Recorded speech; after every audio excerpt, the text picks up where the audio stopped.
ನಮಸ್ತೆ ಎಲ್ಲರಿಗೂ. ನಾನು ಪ್ರಜಾಪ್ರಭು ಆಗಿ ಈ ಪ್ರೆಸ್ ಮೀಟ್ ಮಾಡಿದ ಉದ್ದೇಶ ಏನಂತ ಅಂದರೆ, ಪ್ರಜಾಕೀಯ ಸಿದ್ಧಾಂತ ಹೊತ್ತ ಪ್ರಜಾಕೀಯ ಅಭ್ಯರ್ಥಿಗಳು ಈಗಾಗಲೇ ಮೊದಲನೇ ಹಂತದಲ್ಲಿ 12 ಜನ ಕಂಟೆಸ್ಟ್ ಮಾಡಿದ್ದಾರೆ.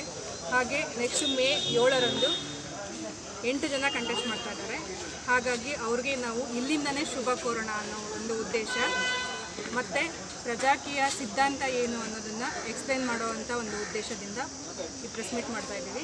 ಹಾಗೆ ಪ್ರಜಾಕೀಯ ಉದ್ದೇಶ ಏನು ಅಂತಂದರೆ, ಪ್ರತಿಯೊಬ್ಬ ಪ್ರಜೆಗಳು ಕೂಡ ಜವಾಬ್ದಾರಿ ತಗೋಬೇಕು. ಹಾಗೆ ಎಲೆಕ್ಷನ್ನಲ್ಲಿ ಅಮೌಂಟ್ ಎಷ್ಟು ಸಾಧ್ಯ ಆಗುತ್ತೋ ಅಷ್ಟು ಬಜೆಟನ್ನು ಕಡಿಮೆ ಮಾಡಬೇಕು.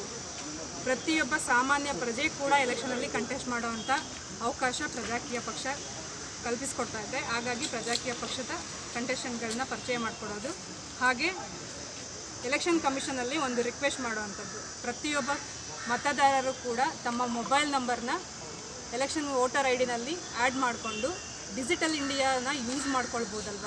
ಪ್ರತಿಯೊಬ್ಬರು ಮೊಬೈಲಲ್ಲೇ ತಮ್ಮ ವೋಟರ್ ಸ್ಲಿಪ್ಪು ಮತ್ತು ಎಲೆಕ್ಷನ್ ರಿಲೇಟೆಡ್ ಇದನ್ನು ಅಪ್ಡೇಷನ್ನ ಅಲ್ಲೇ ತಗೊಂಡು ಪ್ರತಿಯೊಬ್ಬ ಅಭ್ಯರ್ಥಿಗಳು ಅಂದರೆ ಒಂದು ಕ್ಷೇತ್ರದಲ್ಲಿ ಎಷ್ಟು ಜನ ಕಂಟೆಸ್ಟ್ ಮಾಡಿದಾರೋ ಅಷ್ಟು ಜನದ್ದು ಡೀಟೇಲ್ಸು ಎಲೆಕ್ಷನ್ ಕಮಿಷನ್ನು ಆ ಪ್ರತಿಯೊಬ್ಬ ಮತದಾರರಿಗೂ ಕಳಿಸಿದ್ರೆ ಪ್ರಚಾರ ಅನ್ನೋದೇ ಇರಲ್ಲ. ಪ್ರಚಾರಕ್ಕೆ ಅಂತ ಖರ್ಚು ಮಾಡ್ತಾ ಇರೋವಂಥ 95 ಲಕ್ಷ ಲಿಮಿಟೂ ಬೇಕಾಗಿಲ್ಲ. ಹಾಗಾಗಿ ಎಲೆಕ್ಷನ್ ಕಮಿಷನ್ ಈ ಸ್ಟೆಪ್ ತೊಗೊಂಡ್ರೆ ತುಂಬ ಉತ್ತಮ ಆಗುತ್ತೆ. ಹಾಗಾಗಿ ಮನವಿ ಮಾಡ್ಕೊಳ್ತಾ ಇದ್ದೀವಿ. ಇನ್ನೊಂದು ವಿಚಾರ ಏನಂದರೆ, ನೋಟಾ ಬಗ್ಗೆ ಒಂದು ಎಕ್ಸ್ಪ್ಲೇನ್ ಮಾಡೋಣ ಅಂತ ಬಂದಿದ್ದೀವಿ.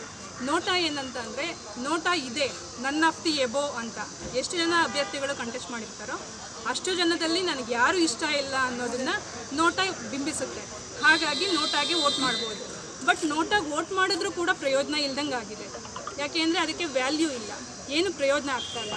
ಹಾಗಾಗಿ ನಾನು ಈ ಮೂಲಕ ಸುಪ್ರೀಂ ಕೋರ್ಟ್ಗೆ ಒಂದು ಮನವಿ ಏನಂದರೆ, ನೋಟಾ ಅತಿ ಹೆಚ್ಚು ನೋಟಾಗೆ ಮತ ಬಿದ್ದಾಗ ಆ ಕ್ಷೇತ್ರನ ಮರು ಚುನಾವಣೆ ಮಾಡೋದಕ್ಕೆ ಅವಕಾಶ ಮಾಡಿಕೊಡ್ಬೇಕು.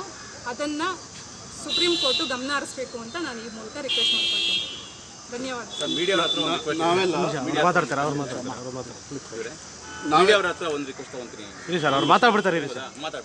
ನಾವೆಲ್ಲ ಇಲ್ಲಿ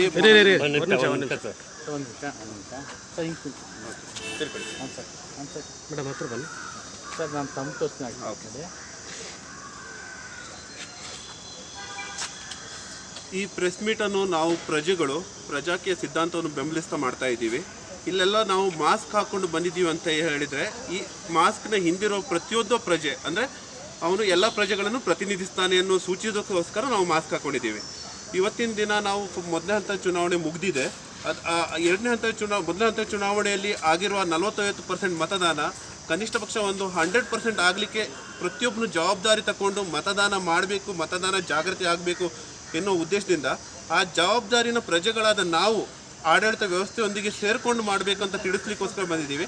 ಹಾಗೆ ಪ್ರಜಾಕೀಯದ ಅಭ್ಯರ್ಥಿಗಳು 2ನೇ ಹಂತದ ಚುನಾವಣೆಯಲ್ಲಿ ಇರುವವರ ಪರಿಚಯ, ಅವರ ಚಿಹ್ನೆ, ಅವರ ಹೆಸರನ್ನು ತಿಳಿಸ್ಲಿಕ್ಕೋಸ್ಕರ ಈ ಪ್ರೆಸ್ ಮೀಟ್ ಮಾಡಿದ್ದೀವಿ ಸರ್. ಧನ್ಯವಾದ.